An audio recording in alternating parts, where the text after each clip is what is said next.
Madam এত পুরো মন মতো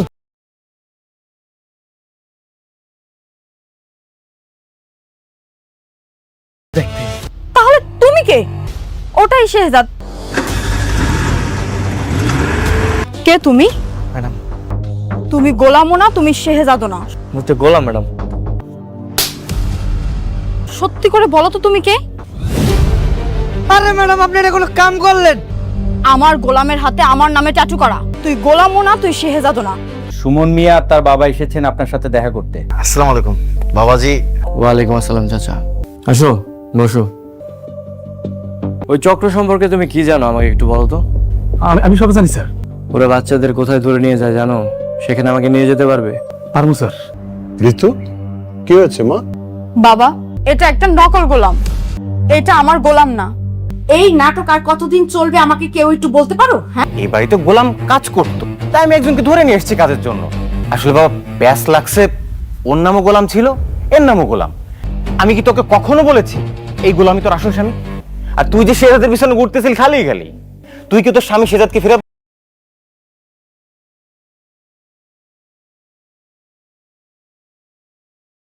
পাবি? কখনো পাবি না। আমি তোকে লিখে দিতে পারি। এতে আমার কারণ তোর এটা বন্ধ হয়েছে। অসহ্য লাগতেছে। একদম একটা চিল্লানি দিবে, একবার চোখ উড়ে এলাম। চাপ।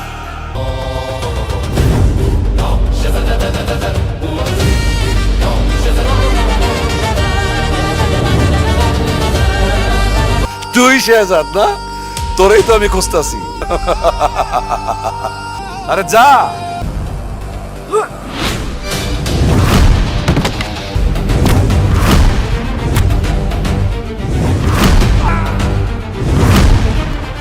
ব্রেকিং নিউজ, সততা ব্যাংক ডাকাতির নতুন মোড়। মা দেখো বাবাকে টিভিতে দেখাচ্ছে। দেশের বিশিষ্ট বিজনেসম্যান শেহজাদ চৌধুরী ব্যাংক ডাকাতির পিছনে জড়িত আছে। পুলিশের হাতে এসেছে একটি ভিডিও।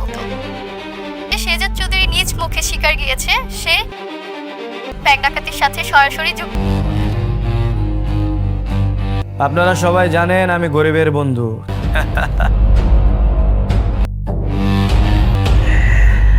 মন্ত্রীর ব্যাংকের টাকা আমি লুট করেছি, অংশ গরিবদের দিয়েছি, বাদ বাকি টাকা আমি মেরে দিছি। এরকম কিছু বলেছিলি কিনা তুই?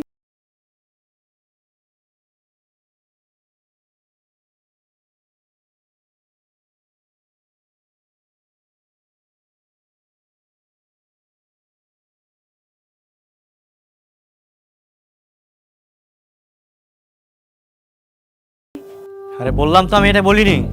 একটু মনে করে দেখ তো যে কাউকে কোনোদিন কোথাও। আরে বন্ধু আসো কেমন তুই? তোমরা বুইলা টুইলাই গেছো, আমার ফোন টোনও দাও না। কই আছো তুমি? সেলিব্রিটি হয়ে গেছি এবার। তুই টিভি টুবি দেখো না? তুই না ও বেটা তোমার তুই দেখতে শেহজাদ চৌধুরী। খালার ভালা মুই বেটা কোনো সাজাচ্ছে যাস না বলে টাকা পয়সা মোর। একটা ক্রিমিনাল অ্যারেস্ট ওয়ারেন্ট হয়েছে, অথচ তাকে করতে যাওয়ার কোনো মানুষ নেই। স্যার আমার সকাল থেকে পেট খারাপ। এটা কোনো কথা হইলো? আমার দ্বারা পসিবল না স্যার। Stomach upset. বন্ধুরা, জনপ্রিয় ড্রামা সিরিজ দুনিয়া টাকার গোলামের ২৭ নম্বর পর্ব শেষ হওয়ার পর সত্যি বলতে দর্শকদের মাথায় এখন একটাই প্রশ্ন, আসল শেহজাদ চৌধুরী কি এবার সত্যি গ্রেপ্তার হতে যাচ্ছে, নাকি পুরো খেলাটাই উল্টে দিয়ে নিজের নির্দোষিতার প্রমাণ সামনে আনবে? ২৭তম পর্বে যেভাবে একের পর এক রহস্যের দরজা খুলেছে তাতে মনে হচ্ছে ২৮তম পর্বে পরিস্থিতি আরও ভয়ঙ্কর হতে চলেছে। একদিকে আসল শেহজাদ চৌধুরী নিজের জীবন বাজি রেখে শিশু পাচারকারী সিন্ডিকেটের ডেরায় অভিযান চালিয়ে ছোট ছোট শিশুদের উদ্ধার করেছে, অন্যদিকে সেই ভয়ঙ্কর সিন্ডিকেটের পেছনে থাকা প্রভাবশালী ব্যক্তিদের মুখোশও খুলতে শুরু করেছে।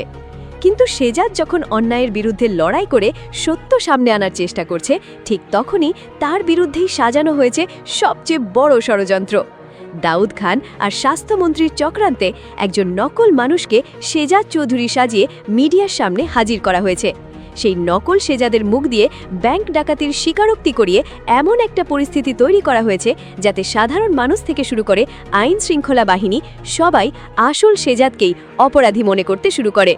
আর এখানেই তৈরি হয়েছে সবচেয়ে বড় প্রশ্ন, একজন মানুষ যখন সত্যের জন্য লড়াই করে তখন যদি পুরো সিস্টেমটাই তার বিরুদ্ধে দাঁড়িয়ে যায়, সে কি একা সেই সিস্টেমকে হারাতে পারবে? 28তম পর্বে এই প্রশ্নের উত্তরই হয়তো ধীরে ধীরে সামনে আসতে চলেছে।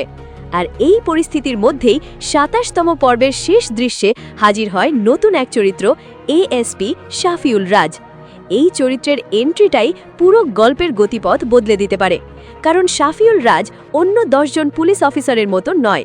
সে ক্ষমতাবান মানুষের সামনে মাথা নত করতে রাজি নয়। তার কাছে আইন মানে আইন, আর সত্য মানে সত্য।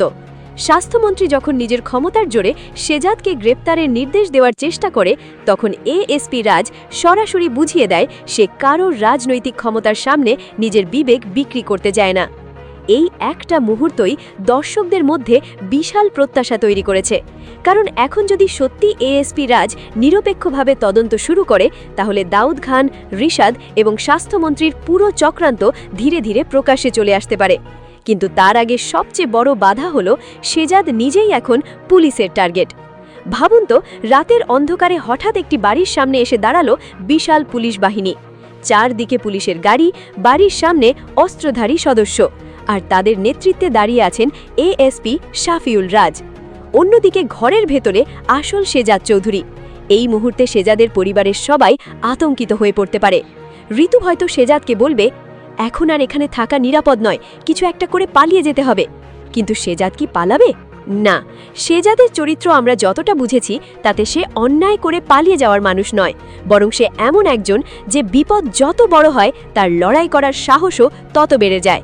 তাই 28তম পর্বের শুরুতেই সবচেয়ে আলোচিত দৃশ্য হতে পারে শেজাদ এবং এএসপি শাফিউল রাজের মুখোমুখি সংঘর্ষ।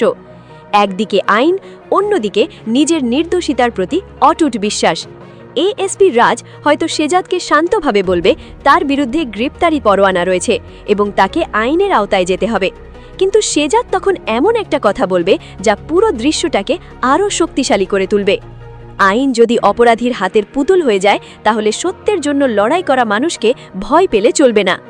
এই মুখোমুখি অবস্থানটা কিন্তু শুধু দুই ব্যক্তির সংঘর্ষ হবে না, এটা হবে দুই ধরনের চিন্তার সংঘর্ষ। একদিকে এএসপি রাজ বলবে প্রমাণ ছাড়া কাউকে নির্দোষ বলা যায় না, অন্যদিকে শেজাদ বলবে প্রমাণ তৈরি করে যদি একজন নির্দোষ মানুষকে অপরাধী বানানো হয়, তাহলে সেই প্রমাণের সত্যতা যাচাই করাও পুলিশের দায়িত্ব। আর এখানেই শুরু হতে পারে আসল তদন্ত। কারণ এএসপি রাজ যতই শেজাদকে গ্রেপ্তার করতে এগিয়ে আসবে, ততই তার সামনে কিছু অদ্ভুত তথ্য আসতে শুরু করতে পারে। ব্যাংক ডাকাতির ভিডিওতে যে ব্যক্তি নিজেকে শেজাদ হিসেবে পরিচয় দিয়েছে, তার শারীরিক বৈশিষ্ট্য এবং আসল শেজাদের মধ্যে কিছু পার্থক্য রয়েছে। প্রথমে হয়তো বিষয়টাকে খুব বেশি গুরুত্ব দেওয়া হবে না, কিন্তু ঋতু ইতোমধ্যেই একটা গুরুত্বপূর্ণ বিষয় লক্ষ্য করেছে। তাদের বাড়িতে যে ব্যক্তি গোলাম সেজেছিল, তার আচরণে এমন কিছু অসঙ্গতি ছিল যা তাকে সন্দেহ করতে বাধ্য করেছে। ঋতুর সন্দেহ এখন আরও গভীর হতে পারে। সে বুঝতে পারে যদি সত্যি শেজাদের বিরুদ্ধে এত বড় ষড়যন্ত্র হয়ে থাকে, তাহলে নিশ্চয়ই কোথাও না কোথাও ভুল হয়েছে, আর সেই ভুলটাই হয়তো খুঁজে বের করবে ঋতু। এখান থেকেই শুরু হবে 28তম পর্বের দ্বিতীয় বড় রহস্য। ঋতু এবার সরাসরি নকল গোলামকে প্রশ্ন করতে পারে। প্রথমে লোকটি সব কিছু অস্বীকার করবে। সে বলবে সে কিচ্ছু জানে না, কেউ তাকে কোনো ষড়যন্ত্রে ব্যবহার করেনি। কিন্তু ঋতু এবার আগের মতো সহজে বিশ্বাস করবে না। সে একের পর এক প্রশ্ন করতে থাকবে। কোথা থেকে তাকে আনা হয়েছিল, কে তাকে টাকা দিয়েছিল, কেন তাকে শেজাদের পরিবারের কাছে রাখা হয়েছিল, আর সবচেয়ে গুরুত্বপূর্ণ প্রশ্ন, মিডিয়ার সামনে শেজাদ সেজে ব্যাংক ডাকাতির স্বীকারোক্তি করতে তাকে কে বাধ্য করেছিল। প্রশ্নের পর প্রশ্নে নকল গোলাম ধীরে ধীরে ভেঙে পড়তে পারে, আর তখনই হয়তো বেরিয়ে আসবে সেই ভয়ঙ্কর সত্য। সে আসল শেজাদ নয়, তাকে টাকা এবং ভয় দেখিয়ে শেজাদ সাজানো হয়েছিল। তারপর তাকে ক্যামেরার সামনে দাঁড় করিয়ে এমন একটা ভিডিও রেকর্ড করা হয়েছে যা ব্যবহার করে আসল শেজাদকে ফাঁসানো হয়েছে। কিন্তু এখানেই ঋতুর সবচেয়ে বড় বুদ্ধিমত্তা দেখা যাবে। সে শুধু কথাগুলো শুনেই থেমে যাবে না, সে গোপনে পুরো স্বীকারোক্তি নিজের মোবাইলে রেকর্ড করে রাখতে পারে। আর এই রেকর্ডিংটাই পরবর্তীতে শেজাদের জন্য হয়ে উঠতে পারে সবচেয়ে গুরুত্বপূর্ণ প্রমাণ। কারণ এতদিন দাউদ খান এবং স্বাস্থ্যমন্ত্রীর হাতে ছিল মিডিয়া, তাদের হাতে ছিল সাজানো ভিডিও, তাদের হাতে ছিল ক্ষমতা। কিন্তু এখন প্রথমবারের মতো শেজাদের পক্ষেও একটা সত্যিকারের প্রমাণ তৈরি হতে চলেছে। কিন্তু প্রশ্ন হলো, এই রেকর্ডিং কি এএসপি শাফিউল রাজের কাছে পৌঁছতে পারবে? কারণ দাউদ খান নিশ্চয়ই চুপ করে বসে থাকবে না। সে যদি বুঝতে পারে যে নকল সেজাদের আসল পরিচয় ফাঁস হয়ে যাচ্ছে, তাহলে সেই প্রমাণ ধ্বংস করার জন্য সে যে কোনো কিছু করতে পারে। এমনকি ঋতুর জীবনও বিপদের মুখে পড়তে পারে। আর এখানেই 28তম পর্বের গল্প আরও ভয়ঙ্কর দিকে মোড় নিতে পারে। অন্যদিকে সেজাদের সিক্রেট টিমও তখন বসে থাকবে না। 27তম পর্বে শিশু পাচারকারী সিন্ডিকেটের ডেরায় যে তথ্য পাওয়া গেছে সেটাই এখন সবচেয়ে বড় অস্ত্র হতে পারে। সেজাদ শুধু শিশুদের উদ্ধার করেনি, সে সিন্ডিকেটের মূল ব্যক্তিদের কাছ থেকে এমন তথ্য বের করে এনেছে যা সরাসরি স্বাস্থ্যমন্ত্রীর দিকে ইঙ্গিত করতে পারে। যদি সেই তথ্যের সঙ্গে আর্থিক লেনদেনের প্রমাণ যোগ করা যায়, তাহলে পুরো চিত্রটাই বদলে যেতে পারে। সেজাদের বিশ্বস্ত লোকেরা তাই গোপনে কাজ শুরু করতে পারে। একদিকে থাকবে শিশু পাচারকারী সিন্ডিকেটের স্বীকারোক্তি, অন্যদিকে থাকবে সন্দেহজনক ব্যাংক লেনদেনের তথ্য, আর তৃতীয় দিকে থাকবে নকল সেজাদের স্বীকারোক্তির ভিডিও। এই তিনটে প্রমাণ যদি একসঙ্গে এএসপি শাফিউল রাজের হাতে পৌঁছে যায়, তাহলে স্বাস্থ্যমন্ত্রীর তৈরি করা পুরো গল্প ভেঙে পড়ার সম্ভাবনা তৈরি হবে। কিন্তু ঠিক এখানেই গল্পের সবচেয়ে বড় টুইস্ট লুকিয়ে থাকতে পারে, কারণ এএসপি রাজ এতদিন পর্যন্ত সেজাদকে একজন অভিযুক্ত হিসেবেই দেখছে। সে জানে না যে তার উপরের ক্ষমতাবান ব্যক্তিরাই হয়তো তাকে ভুল তথ্য দিয়ে পরিচালনা করছে। কিন্তু একজন সৎ অফিসারের সবচেয়ে বড় শক্তি হল সে সত্যি সামনে এলে নিজের অবস্থান বদলাতে ভয় পায় না। তাই এএসপি রাজ যখন একের পর এক প্রমাণ হাতে পেতে শুরু করবে, তখন তার নিজের মনেই প্রশ্ন জাগবে, আমি কি এতদিন ভুল মানুষকে অপরাধী ভেবেছি? আর এই প্রশ্নটাই হয়তো 28তম পর্বের সবচেয়ে গুরুত্বপূর্ণ মোড়। কারণ যদি এএসপি রাজ সত্যি বুঝতে পারে যে সেজাদকে ফাঁসানো হয়েছে, তাহলে এরপর আর সেজাদ একা থাকবে না, বরং আইন নিজেই হয়ে উঠতে পারে সেজাদের সবচেয়ে বড় অস্ত্র। কিন্তু দাউদ খান কি এত সহজে হার মেনে নেবে? একদমই নয়। দাউদ জানে সেজাদ যদি একবার মুক্ত হয়ে যায় এবং তার হাতে থাকা সব প্রমাণ প্রকাশ্যে আসে, তাহলে শুধু তার নয়, তার সঙ্গে জড়িত আরও অনেক প্রভাবশালী মানুষের মুখোশ খুলে যাবে। তাই সেজাদকে থামানোর জন্য সে আরও ভয়ঙ্কর পরিকল্পনা করতে পারে। আর এখানেই শেষ নয়, কারণ 28তম পর্বে সবচেয়ে বড় খেলা এখনও শুরু হয়নি। সেজাদ কি পুলিশের হাতে গ্রেপ্তার হবে? ঋতুর হাতে থাকা সেই গোপন ভিডিও কি নিরাপদ থাকবে? এএসপি শাফিউল রাজ কি সত্যি সেজাদের পাশে দাঁড়াবে? আর শিশু পাচারকারী সিন্ডিকেটের পেছনে থাকা আসল ক্ষমতাবান ব্যক্তির মুখোশ কি শেষ পর্যন্ত খুলে যাবে? এই প্রশ্নগুলোর উত্তর পাওয়ার জন্য গল্প আমাদের নিয়ে যাবে আরও ভয়ঙ্কর এক পর্যায়ে। বন্ধুরা, আগের পার্টে আমরা দেখেছি সেজাদ চৌধুরীকে গ্রেফতার করার জন্য যখন পুলিশ তার বাড়ির সামনে পৌঁছে যায়, ঠিক তখনই পরিস্থিতি একেবারে অন্যদিকে মোড় নিতে শুরু করে। এদিকে ঋতুর হাতে চলে আসে নকল গোলামের স্বীকারোক্তির গুরুত্বপূর্ণ ভিডিও। অন্যদিকে সেজাদের বিশ্বস্ত লোকেরা সংগ্রহ করতে শুরু করে শিশু পাচারকারী সিন্ডিকেটের সঙ্গে জড়িত প্রভাবশালী ব্যক্তিদের বিরুদ্ধে গুরুত্বপূর্ণ তথ্য। কিন্তু এখন সবচেয়ে বড় প্রশ্ন, এই প্রমাণগুলো কি সময় মতো এএসপি শাফিউল রাজের হাতে পৌঁছাবে? কারণ সেজাদের হাতে সময় খুব কম। দাউদ খানও বুঝতে শুরু করেছে তার সাজানো গল্পে কোথাও একটা ফাটল তৈরি হয়েছে, আর একজন মানুষ যখন নিজের অপরাধের প্রমাণ মুছে ফেলতে চায়, তখন সে কতটা ভয়ঙ্কর হয়ে উঠতে পারে, এবার সেটাই দেখতে চলেছে দর্শক। এএসপি রাজের সামনে প্রথম বড় পরীক্ষা। সেজাদের বাড়ির সামনে তখনও পুলিশি ঘেরাও। এএসপি শাফিউল রাজ সেজাদের দিকে তাকিয়ে বুঝতে চেষ্টা করছে এই মানুষটি কি সত্যিই ব্যাংক ডাকাত, নাকি তাকে পরিকল্পিতভাবে ফাঁসানো হয়েছে। সেজাদও বুঝতে পারছে রাজ অন্যদের মতো নয়, তাই সে পালিয়ে যাওয়ার চেষ্টা না করে সরাসরি রাজের সঙ্গে কথা বলবে। সে হয়তো বলবে, আপনি আমাকে নিয়ে যেতে পারেন, কিন্তু যাওয়ার আগে একটা প্রশ্নের উত্তর খুঁজে দেখুন, যে মানুষটাকে আপনারা ভিডিওতে সেজাদ বলছেন সে আসলেই কি আমি? এই প্রশ্নটাই রাজকে থামিয়ে দিতে পারে, কারণ একজন অপরাধী সাধারণত পুলিশের সামনে নিজের নির্দোষিতার কথাই বলে, কিন্তু সেজাদ শুধু দাবি করছে না, সে তদন্ত করতে বলছে। রাজ তখন হয়তো জানতে চাইবে তার কাছে কোনো প্রমাণ আছে কিনা। সেজাদ বলবে তার কাছে সব প্রমাণ এখন নেই, কিন্তু খুব শীঘ্রই সত্য সামনে আসবে। আর ঠিক তখনই বাইরে থেকে আসতে পারে একটি ফোন কল। রাজের একজন বিশ্বস্ত অফিসার জানাবে একটি গোপন সূত্র থেকে কিছু ভিডিও এবং ডকুমেন্ট পাওয়া গেছে। রাজ প্রথমে বিষয়টিকে সন্দেহের চোখে দেখবে, কিন্তু যখন সে সেই তথ্য খুলে দেখবে, তখন তার চোখের সামনে পুরো ঘটনাটার অন্য একটি চিত্র ফুটে উঠতে শুরু করবে। নকল সেজাদের ভিডিওতে দেখা যাবে এমন একজন মানুষ যে নিজেকে সেজাদ চৌধুরী হিসেবে পরিচয় দিচ্ছে, কিন্তু তার কথাবার্তা, আচরণ এবং শারীরিক বৈশিষ্ট্যের মধ্যে এমন কিছু অসঙ্গতি থাকবে যা রাজের নজর এড়াবে না। রাজ ভিডিওটি বারবার দেখতে থাকবে, তারপর সে বলবে এখানে কিছু একটা ঠিক নেই। এটাই হবে তদন্তের প্রথম বড় মোড়, কারণ এতদিন পর্যন্ত সবাই ভিডিওটাকেই সত্য ধরে নিয়েছিল, কিন্তু এখন প্রথমবারের মতো একজন অভিজ্ঞ পুলিশ অফিসার ভিডিওটির সত্যতা নিয়ে প্রশ্ন তুলছে। আর এই প্রশ্নের উত্তর খুঁজতে গিয়ে রাজ হয়তো জানতে পারবে ভিডিওটি কোথায় রেকর্ড করা হয়েছিল, কে রেকর্ড করেছিল এবং ভিডিওতে থাকা ব্যক্তিকে কিভাবে সেখানে আনা হয়েছিল। একটা একটা করে সূত্র সামনে আসতে শুরু করবে, আর যত বেশি সূত্র সামনে আসবে তত বেশি দাউদ খানের তৈরি করা মিথ্যার দেওয়াল দুর্বল হতে থাকবে। ঋতুর হাতে থাকা প্রমাণ। অন্যদিকে ঋতুও বসে নেই, সে বুঝতে পারছে তার কাছে থাকা রেকর্ডিংটা শুধু একটা ভিডিও নয়, এটা শেজাদকে বাঁচানোর চাবিকাঠি। কিন্তু সেই ভিডিও যদি ভুল মানুষের হাতে চলে যায় তাহলে সব শেষ। তাই ঋতু খুব সাবধানে একজন বিশ্বস্ত মানুষের মাধ্যমে ভিডিওটির একটি কপি নিরাপদ জায়গায় পাঠানোর চেষ্টা করবে। কিন্তু এখানেই বিপদ, ঋতুকে কেউ অনুসরণ করছে। প্রথমে সে বিষয়টি বুঝতে পারবে না, কিন্তু কয়েকবার একই মানুষকে আশেপাশে দেখতে পেয়ে তার সন্দেহ হবে। ঋতু বুঝে যাবে দাউদ খানের লোকেরা সম্ভবত তার পেছনে লেগেছে। এখন তার সামনে দুটো পথ, 1 ভিডিও নিয়ে পালিয়ে যাওয়া, 2 সরাসরি এএসপি রাজের কাছে যাওয়া। ঋতু দ্বিতীয় পথটাই বেছে নিতে পারে, কারণ সে বুঝে গেছে এই মুহূর্তে একমাত্র রাজই এমন একজন ব্যক্তি যে ক্ষমতাবানদের ভয়ে না পেয়ে সত্যিটা যাচাই করতে পারে। কিন্তু রাজের অফিসে পৌঁছানোর আগেই ঋতুর পথ আটকে দেওয়া হতে পারে। একটি গাড়ি তার সামনে এসে দাঁড়াবে, কয়েকজন লোক তাকে ঘিরে ফেলবে। তারা বলবে, ফোনটা দিয়ে দিন, আপনি জানেন না এর মধ্যে কি আছে। ঋতু বুঝে যাবে তারা সেই ভিডিওর জন্যই এসেছে, কিন্তু ঋতু এবার ভয় পাবে না। সে হয়তো বলবে, ভিডিওটা আমার ফোনে নেই। এই কথাটা শুনে লোকগুলো অবাক হয়ে যাবে, কারণ ঋতু সত্যিই ভিডিওটির মূল কপি অন্য জায়গায় পাঠিয়ে দিয়েছে। অর্থাৎ যদি তারা ফোনও নিয়ে নেয় তবুও আসল প্রমাণ ধ্বংস করতে পারবে না। এটাই হতে পারে ঋতুর সবচেয়ে বড় বুদ্ধিমত্তা। অন্যদিকে দাউদ খান খবর পাবে শেজাদের বিরুদ্ধে তৈরি করা প্রমাণ নিয়ে সমস্যা তৈরি হয়েছে। তার মুখের হাসি মুহূর্তেই উধাও হয়ে যাবে। সে বুঝতে পারবে যদি নকল শেজাদের আসল পরিচয় প্রকাশ হয়ে যায় তাহলে ব্যাংক ডাকাতির পুরো অভিযোগ ভেঙে পড়বে। আর যদি শিশু পাচারকারী সিন্ডিকেটের সঙ্গে স্বাস্থ্যমন্ত্রীর যোগসূত্র প্রমাণিত হয় তাহলে পরিস্থিতি আর সামলানো যাবে না। দাউদ তখন রিশাদকে ডেকে বলবে, শেজাদকে শুধু গ্রেফতার করলেই হবে না, তাকে এমনভাবে থামাতে হবে যেন সে আর কোনোদিন আমাদের বিরুদ্ধে দাঁড়াতে না পারে।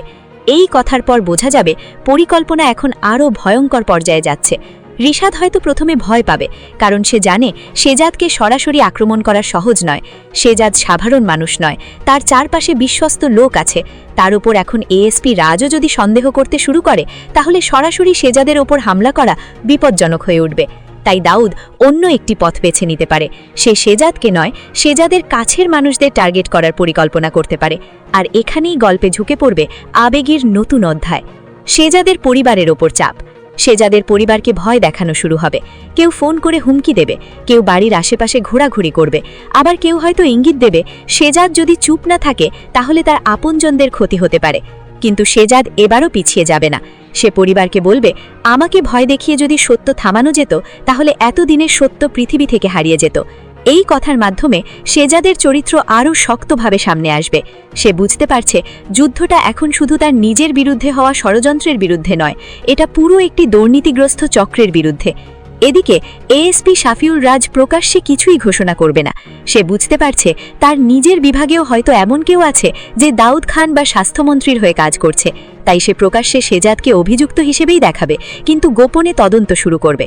তার প্রথম টার্গেট হবে সেই জায়গা যেখানে নকল শেজাদের ভিডিও ধারণ করা হয়েছিল। রাজ তার টিমকে নির্দেশ দেবে, ক্যামেরার ফুটেজ চাই, ওই দিনের সব ফুটেজ। তারপর শুরু হবে সিসিটিভি ফুটেজ খোঁজা। ঘন্টার পর ঘন্টা ফুটেজ দেখার পর রাজের চোখ একটি গাড়ির ওপর আটকে যাবে। গাড়িটি সেই সময় ওই এলাকায় প্রবেশ করেছিল। গাড়িটির নম্বর ট্রেস করে রাজ যখন মালিকের পরিচয় জানতে পারবে তখন আরও বড় রহস্য সামনে আসবে। গাড়িটির মালিক সরাসরি দাউদ খানের ঘনিষ্ঠ একজন ব্যবসায়ী। এখন রাজের সন্দেহ আর শুধু সন্দেহ থাকবে না, তার কাছে প্রথমবারের মতো একটি বাস্তব সূত্র তৈরি হবে। স্বাস্থ্যমন্ত্রীর সঙ্গে মুখোমুখি। এএসপি রাজ এরপর স্বাস্থ্যমন্ত্রীর কাছে যাবে। মন্ত্রী তাকে চাপ দেওয়ার চেষ্টা করবে, বলবে, আপনি জানেন আমি কে? রাজ শান্তভাবে উত্তর দিতে পারে, আমি জানি আপনি একজন মন্ত্রী, কিন্তু আইনের সামনে আপনার পরিচয়ও একজন নাগরিকের বেশি নয়। এই সংলাপের পর পরিস্থিতি উত্তপ্ত হয়ে উঠবে। মন্ত্রী তাকে বদলি করে দেওয়ার হুমকি দিতে পারে, কিন্তু রাজ এবারও মাথা নত করবে না। সে শুধু একটা কথা বলবে, আমি চাকরি হারাতে পারি কিন্তু আমার দায়িত্ব হারাতে পারি না। এই মুহূর্তটাই হয়তো দর্শকদের কাছে এএসপি শাফিউল রাজের চরিত্রকে আরও জনপ্রিয় করে তুলবে, কারণ এতদিন শেজাদ একাই অন্যায়ের বিরুদ্ধে লড়ছিল, এখন তার পাশে ধীরে ধীরে আরেকজন শক্তিশালী মানুষ দাঁড়াতে শুরু করেছে। কিন্তু দাউদের হাতে এখনও একটি শেষ অস্ত্র আছে। দাউদ বুঝে গেছে শুধু মিথ্যা প্রমাণ দিয়ে শেজাদকে আটকে রাখা সম্ভব হবে না, তাই সে এমন একটি পরিকল্পনা করবে যাতে শেজাদ নিজের মুখেই এমন কিছু বলে বসে যা পরে তার বিরুদ্ধে ব্যবহার করা যায়। শেজাদকে একটি নির্দিষ্ট জায়গায় ডেকে নেওয়ার পরিকল্পনা করা হবে। সেখানে তাকে এমন পরিস্থিতিতে ফেলা হবে যাতে তার ধৈর্য ভেঙে যায়। কিন্তু দাউদ জানে না শেজাদও এখন তার চাল বুঝতে শুরু করেছে। শেজাদ হয়তো বুঝে যাবে তাকে কেউ ইচ্ছা করে একটি নির্দিষ্ট জায়গায় নিয়ে যেতে চাইছে। তবুও সে সেখানে যাবে, কারণ সে জানে শত্রু যখন নিজের হাতে ফাঁদ তৈরি করে তখন সেই ফাঁদেই শত্রুকে আটকে দেওয়া যায়। শেজাদ একা যাবে না, তার বিশ্বস্ত লোকেরা দূর থেকে পুরো ঘটনাটি নজরে রাখবে। আর ঠিক সেই জায়গাতেই ঘটবে এমন একটি ঘটনা যা 208 পর্বের গল্পকে আরও ভয়ঙ্কর করে তুলবে। কারণ সেখানে শেজাদ শুধু দাউদের একজন লোককে খুঁজে পাবে না, সে এমন একজন মানুষের সন্ধান পেতে পারে যে এতদিন ধরে পুরো সিন্ডিকেটের ভেতরের খবর বাইরে পাচার করছিল। অর্থাৎ শেজাদের শত্রুদের ভেতরেই একজন গোপন বিশ্বাসঘাতক আছে। কিন্তু সে কে? সে কি দাউদ খানের লোক, নাকি এমন একজন যাকে এতদিন সবাই শেজাদের শত্রু বলে মনে করা হয়েছে? আর এই রহস্যের উত্তরই নিয়ে যাবে আমাদের পার্ট 3 এর সবচেয়ে বড় ক্লাইম্যাক্সের দিকে। কারণ সেখানে শুধু নকল শেজাদের পরিচয় ফাঁস হবে না, শেজাদের বিরুদ্ধে তৈরি হওয়া পুরো ষড়যন্ত্রের মূল শিকড়ও প্রকাশ্যে আসার সম্ভাবনা তৈরি হবে। আর দাউদ খান তখন বুঝতে পারবে সে শেজাদকে ফাঁসাতে গিয়ে এমন একটা ভুল করেছে যার মূল্য তাকে অনেক বড়ভাবে দিতে হতে পারে। কিন্তু ঠিক সেই মুহূর্তে শেজাদের উপর আসতে চলেছে এমন একটি আঘাত যা কেউ কল্পনাও করতে পারবে না। আমরা দেখেছি আসল শেজাদ চৌধুরীকে ফাঁসানোর জন্য দাউদ খান এবং তার সহযোগীরা যে বিশাল ষড়যন্ত্র করেছে সেটার একের পর এক পর্দা উঠতে শুরু করেছে। নকল শেজাদের স্বীকারোক্তি, ঋতুর হাতে থাকা গোপন ভিডিও এবং শিশু পাচারকারী সিন্ডিকেটের তথ্য এবং এএসপি শাফিউল রাজের গোপন তদন্ত সবকিছু মিলিয়ে এখন পরিস্থিতি এমন জায়গায় এসে দাঁড়িয়েছে যেখানে একটা ছোট ভুলই দাউদ খান এবং স্বাস্থ্যমন্ত্রীর পুরো সাম্রাজ্য ধ্বংস করে দিতে পারে। কিন্তু দর্শক, এখানেই গল্প শেষ নয়, বরং এখান থেকেই শুরু হবে 28তম পর্বের সবচেয়ে বড় এবং ভয়ঙ্কর অংশ। কারণ দাউদ খান এখন বুঝে গেছে শেজাদকে শুধু গ্রেফতার করলেই হবে না, শেজাদের মুখ বন্ধ করতে হবে চিরতরে। শেজাদের গোপন অভিযান। আগের পার্টে আমরা দেখেছি শেজাদ এমন একটি জায়গায় পৌঁছেছে যেখানে তার শত্রুদের একজন গোপন সহযোগীর সন্ধান পাওয়া গেছে। শেজাদ প্রথমে বুঝতে পারবে না লোকটি আসলে কার হয়ে কাজ করছে, কিন্তু কিছু প্রশ্ন করার পর ধীরে ধীরে বেরিয়ে আসবে চাঞ্চল্যকর তথ্য। শিশু পাচারকারী সিন্ডিকেট শুধু একা কাজ করত না, তাদের সঙ্গে যুক্ত ছিল আরও বড় একটি চক্র। এই চক্রের মাধ্যমে টাকা লেনদেন, শিশুদের স্থানান্তর এবং গুরুত্বপূর্ণ ব্যক্তিদের সঙ্গে যোগাযোগ সবকিছু পরিচালনা করা হতো। আর সেই নেটওয়ার্কের সঙ্গে এমন কিছু নাম জড়িয়ে আছে যেগুলো প্রকাশ্যে চলে এলে দেশের রাজনীতিতেই বড় ধরনের ঝড় উঠতে পারে। শেজাদ তখন বুঝবে এতদিন সে যে শত্রুর সঙ্গে লড়াই করছে সেটা আসলে একটি মানুষ নয়, এটা একটা বিশাল নেটওয়ার্ক। আর এই নেটওয়ার্কের সবচেয়ে উপরের স্তরে পৌঁছাতে হলে তাকে আরও বড় ঝুঁকি নিতে হবে। এদিকে এএসপি রাজের হাতে আসে বড় প্রমাণ। ঠিক তখনই এএসপি শাফিউল রাজের কাছে পৌঁছে যাবে নকল শেজাদের সেই গোপন স্বীকারোক্তির ভিডিও। রাজ ভিডিওটি একবার দেখবে, তারপর আবার দেখবে, তারপর নিজের অফিসারকে বলবে এই ভিডিওটা বাইরে যাবে না, এখন থেকে এটা আমাদের সবচেয়ে গুরুত্বপূর্ণ প্রমাণ। কারণ রাজ বুঝতে পারবে ভিডিওতে থাকা মানুষটি নিজেই স্বীকার করছে যে তাকে শেজাদ সাজানো হয়েছিল, অর্থাৎ ব্যাংক ডাকাতির ভিডিওটি সম্পূর্ণ সাজানো হওয়ার সম্ভাবনা অত্যন্ত বেশি। এখন রাজের সামনে সবচেয়ে বড় প্রশ্ন, কে তাকে টাকা দিয়েছিল, কে তাকে হুমকি দিয়েছিল, আর সেই নির্দেশ কোথা থেকে এসেছিল? রাজ যখন এই প্রশ্নগুলোর উত্তর খুঁজতে শুরু করবে তখন তদন্তের সূত্র আবার গিয়ে পৌঁছবে দাউদ খানের কাছে। একই সঙ্গে সামনে আসবে স্বাস্থ্যমন্ত্রীর নাম। এখন আর রাজের সন্দেহ নেই, সে বুঝে যাবে শেজাদের বিরুদ্ধে যে মামলা তৈরি করা হয়েছে সেটার পেছনে রাজনৈতিক প্রভাব কাজ করেছে। কিন্তু রাজের কাছে এখনও এমন প্রমাণ দরকার যা আদালত বা জনসম্মুখে দাঁড় করানো যাবে। আর সেই প্রমাণ খুঁজতেই শুরু হবে সবচেয়ে বড় অভিযান, গোপন স্পেশাল অপারেশন। এএসপি রাজ প্রকাশ্যে শেজাদকে সাহায্য করবে না, কারণ সে জানে তার চারপাশে বিশ্বাসঘাতক থাকতে পারে। তাই সে কয়েকজন বিশ্বস্ত অফিসারকে নিয়ে একটি গোপন টিম তৈরি করবে। তাদের প্রথম কাজ হবে শিশু পাচারকারী সিন্ডিকেটের আর্থিক লেনদেন খুঁজে বের করা, ব্যাংক অ্যাকাউন্ট, ভুয়া কোম্পানি, শেল প্রতিষ্ঠান, অজ্ঞাত নম্বরের লেনদেন সবকিছু একে একে খতিয়ে দেখা হবে। আর কয়েক ঘন্টার তদন্তের পর এমন একটি লেনদেন সামনে আসবে যা দেখে রাজ নিজেই অবাক হয়ে যাবে। একটি বিশাল অঙ্কের টাকা এমন একটি অ্যাকাউন্টে পাঠানো হয়েছিল যার সঙ্গে স্বাস্থ্যমন্ত্রীর ঘনিষ্ঠ ব্যক্তির যোগাযোগ রয়েছে। এখন গল্প আরও ভয়ঙ্কর হয়ে উঠবে, কারণ ভিডিও প্রমাণের সঙ্গে আর্থিক প্রমাণও যুক্ত হতে শুরু করেছে। অর্থাৎ দাউদ খানের তৈরি করা মিথ্যা গল্পের বিপরীতে এখন সত্যিকারের প্রমাণের স্তূপ তৈরি হচ্ছে। কিন্তু দর্শক, এই মুহূর্তেই ঋতু বড় বিপদের মধ্যে পড়ে যাবে, কারণ দাউদ খানের লোকেরা বুঝে যাবে নকল সেজাদের স্বীকারোক্তির ভিডিও ঋতুর কাছেই আছে। তারা ঋতুকে অনুসরণ করবে। ঋতু একটি নির্জন জায়গায় পৌঁছালে হঠাৎ কয়েকজন লোক তার সামনে এসে দাঁড়াবে। তারা ভিডিওটা চাইবে, ঋতু দিতে অস্বীকার করবে। তখন তারা তাকে ভয় দেখাবে, কিন্তু ঋতু এবারও পিছু হটবে না। সে বলবে, একজন নির্দোষ মানুষকে অপরাধী বানানোর জন্য তোমরা যতই চেষ্টা করো, সত্যকে বেশি দিন লুকিয়ে রাখতে পারবে না। এই কথার পর পরিস্থিতি ভয়ঙ্কর হয়ে উঠতে পারে। ঋতুকে জোর করে গাড়িতে তোলার চেষ্টা করা হবে, কিন্তু ঠিক তখনই দূর থেকে পুলিশের গাড়ির সাইরেন শোনা যাবে। এএসপি রাজের লোকেরা সেখানে পৌঁছে যাবে। ঋতু উদ্ধার পাবে, আর দাউদ খানের লোকের একজন পুলিশের হাতে ধরা পড়তে পারে। এই একজন মানুষই পরবর্তীতে দাউদ খানের বিরুদ্ধে সবচেয়ে বড় সাক্ষী হয়ে উঠতে পারে। এদিকে দাউদ বুঝে যাবে পরিস্থিতি তার নিয়ন্ত্রণের বাইরে চলে যাচ্ছে। তার হাতে এখন সময় খুব কম, তাই সে রিশাদকে বলবে, আজ রাতের মধ্যেই সেজাদের শেষ করে দিতে হবে। রিশাদ প্রথমে ভয় পেয়ে যাবে, কিন্তু দাউদ তাকে বোঝাবে সেজাদ বেঁচে থাকলে তাদের কেউই নিরাপদ নয়, তাই সেজাদের ওপর সরাসরি হামলার পরিকল্পনা করা হবে। কিন্তু দাউদ জানে না এএসপি রাজ ইতোমধ্যে তার গতিবিধির ওপর নজর রাখছে। রাজ কিছু একটা আঁচ করতে পারবে। সে সেজাদকে গোপনে সতর্ক করবে। সেজাদ তখন বুঝবে শত্রুরা শেষ খেলাটা শুরু করে দিয়েছে। এরপর আসবে সেই বহুল প্রতীক্ষিত মুহূর্ত, সেজাদের বিরুদ্ধে চলা মামলার শুনানির দিন। আদালতের বাইরে জনসাংবাদিকদের ভিড়, ক্যামেরা, পুলিশ, সাধারণ মানুষের কৌতূহল। সবাই জানতে চাইছে সেজাদ কি সত্যিই অপরাধী, নাকি তাকে ফাঁসানো হয়েছে। দাউদ খানও আত্মবিশ্বাসী। সে মনে করছে সব প্রমাণ তার পক্ষে। স্বাস্থ্যমন্ত্রীর লোকেরাও নিশ্চিত সেজাদ আজ শেষ হয়ে যাবে, কিন্তু তারা জানে না আদালতের ভেতরে এবার এমন কিছু ঘটতে যাচ্ছে যা তাদের সব হিসাব বদলে দেবে। এএসপি শাফিউল রাজ আদালতে গুরুত্বপূর্ণ প্রমাণ হাজির করবে।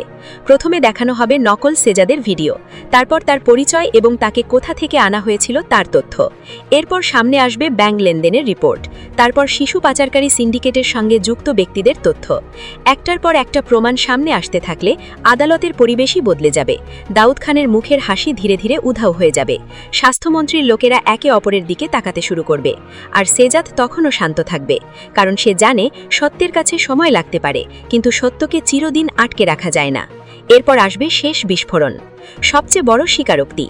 ঠিক তখনই আদালতে হাজির করা হবে সেই ব্যক্তি যে নকল সেজাদের পুরো ঘটনাটি জানে।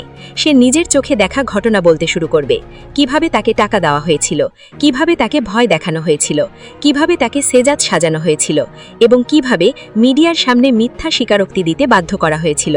তার বক্তব্য শেষ হওয়ার পর আদালতে এক ধরনের নীরবতা নেমে আসবে, কারণ এখন পরিষ্কার সেজাদের বিরুদ্ধে তৈরি করা ব্যাংক ডাকাতির প্রমাণ ছিল সাজানো। কিন্তু এখানেই আসবে সবচেয়ে বড় বিস্ফোরণ। সাক্ষী বলবে, আমাকে এই কাজ করানোর নির্দেশ দাউদ খানের লোকেরা দিয়েছিল। দাউদ খান মুহূর্তের মধ্যে অস্থির হয়ে উঠবে। সে চিৎকার করে বলবে, মিথ্যা। কিন্তু তখন আর তার কথা কেউ গুরুত্ব দেবে না, কারণ একের পর এক প্রমাণ তার বিরুদ্ধে দাঁড়িয়ে গেছে। এএসপি রাজ তখন স্পষ্টভাবে জানাবে সেজাদের বিরুদ্ধে থাকা প্রমাণগুলো পুনরায় তদন্ত করা প্রয়োজন। সেজাদকে অপরাধী হিসেবে দেখার পরিবর্তে তাকে ষড়যন্ত্রের শিকার হিসেবেও তদন্ত করা উচিত। এই মুহূর্তে সেজাদের চোখে হয়তো পানি চলে আসবে, কারণ এতদিন ধরে সে একাই সত্যের জন্য লড়েছে, আর আজ প্রথমবারের মতো আইনের একজন সৎ মানুষ তার পাশে দাঁড়িয়েছে। ঋতুও সেখানে উপস্থিত থাকবে। দুজনের চোখে চোখ পড়বে। কথা না বলেও বোঝা যাবে তাদের এতদিনের লড়াই বৃথা যায়নি। কিন্তু দর্শক, এখানেই কি সব শেষ? না, কারণ দাউদ খান এখনও বাইরে আছে, আর তার হাতে এখনও একটি ভয়ঙ্কর পরিকল্পনা রয়েছে, চূড়ান্ত হামলার পরিকল্পনা। আদালত থেকে সেজাদ বেরিয়ে আসার সময় বাইরে জনসাংবাদিকদের ভিড় থাকবে। সবাই সেজাদকে প্রশ্ন করবে। সেজাদ কিছু বলতে যাবে, ঠিক তখনই দূরে সন্দেহজনক গতিতে একটি গাড়ি এগিয়ে আসবে। এএসপি রাজের চোখে বিষয়টি ধরা পড়বে। সে চিৎকার করে বলবে, সেজাদ, নিচে। এরপর মুহূর্তের মধ্যে চারিদিকে বিশৃঙ্খলা তৈরি হবে। মানুষ দৌড়াতে শুরু করবে। পুলিশ সদস্যরা সেজাদকে ঘিরে ফেলবে। একটি বড় হামলার চেষ্টা হতে পারে, কিন্তু সেজাদ কি বেঁচে যাবে? এখানেই তৈরি হবে 28তম পর্বের সবচেয়ে বড় ক্লিফ হ্যাঙ্গার, কারণ হামলার পর সবাই সেজাদকে খুঁজতে থাকবে। ঋতু ছুটে যাবে তার দিকে। এএসপি রাজও ঘটনাস্থলে পৌঁছে যাবে, কিন্তু সেজাদ সেখানে থাকবে না। তার কোনো খোঁজ পাওয়া যাবে না, শুধু পড়ে থাকবে তার একটি ব্যক্তিগত জিনিস। সবাই ভাববে সেজাদ কি মারা গেছে, নাকি তাকে অপহরণ করা হয়েছে, নাকি সে নিজেই কোনো গোপন পরিকল্পনা করে অদৃশ্য হয়ে গেছে। আসল রহস্য। শেষ দৃশ্যে দেখা যেতে পারে একটি অন্ধকার ঘর, একজন মানুষ চেয়ারটিতে বসে আছে, মুখ দেখা যাচ্ছে না, তার সামনে রাখা সেজাদের একটি ছবি। লোকটি ধীরে ধীরে বলবে, তুমি ভেবেছ দাউদ খানই এই খেলার শেষ খেলোয়াড়? ক্যামেরা ধীরে ধীরে তার মুখের দিকে এগিয়ে আসবে, কিন্তু পুরো মুখ দেখানোর আগেই দৃশ্য কেটে যেতে পারে। আর তখনই দর্শকদের সামনে সবচেয়ে বড় প্রশ্ন তৈরি হবে, দাউদ খানের ওপরেও কি আরও বড় কোনো শক্তি রয়েছে? যদি সত্যিই থাকে, তাহলে এতদিন সেজাদ যে লড়াই করেছে সেটা আসলে কেবল শুরু। কারণ ব্যাংক ডাকাতির ষড়যন্ত্র, শিশু পাচারকারী সিন্ডিকেট, স্বাস্থ্যমন্ত্রীর ক্ষমতার অপব্যবহার এবং দাউদ খানের চক্রান্ত সবকিছুর পেছনে হয়তো আরও বড় একটি রহস্য লুকিয়ে আছে। আর সেই রহস্যের কেন্দ্রে কে, এখনও তা পুরোপুরি প্রকাশ্যে আসেনি।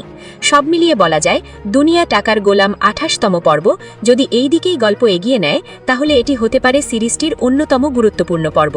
কারণ এখানে শুধু সেজাদের নির্দোষ প্রমাণের লড়াই নয়, এখানে সত্য বনাম ক্ষমতা, আইন বনাম রাজনৈতিক প্রভাব, বন্ধুত্ব বনাম বিশ্বাসঘাতকতা, আর সবচেয়ে বড় কথা, একজন সাধারণ মানুষের ন্যায়ের জন্য দাঁড়িয়ে যাওয়ার গর্ত। এএসপি শাফিউল রাজ যদি সত্যি সেজাদের পাশে দাঁড়ায়, তাহলে পরবর্তী পর্বগুলোতে দাউদ খান এবং তার সহযোগীদের জন্য পরিস্থিতি আরও কঠিন হয়ে উঠবে। কিন্তু সেজাদের ওপর হওয়া শেষ হামলার রহস্য এখনও অমীমাংসিত। সেজাদ কোথায় গেল? সে কি সত্যিই বিপদে, নাকি এই নিখোঁজ হওয়ার ঘটনাটাই তার সবচেয়ে বড় পাল্টাচাল? আর অন্ধকার ঘরে বসে থাকা সেই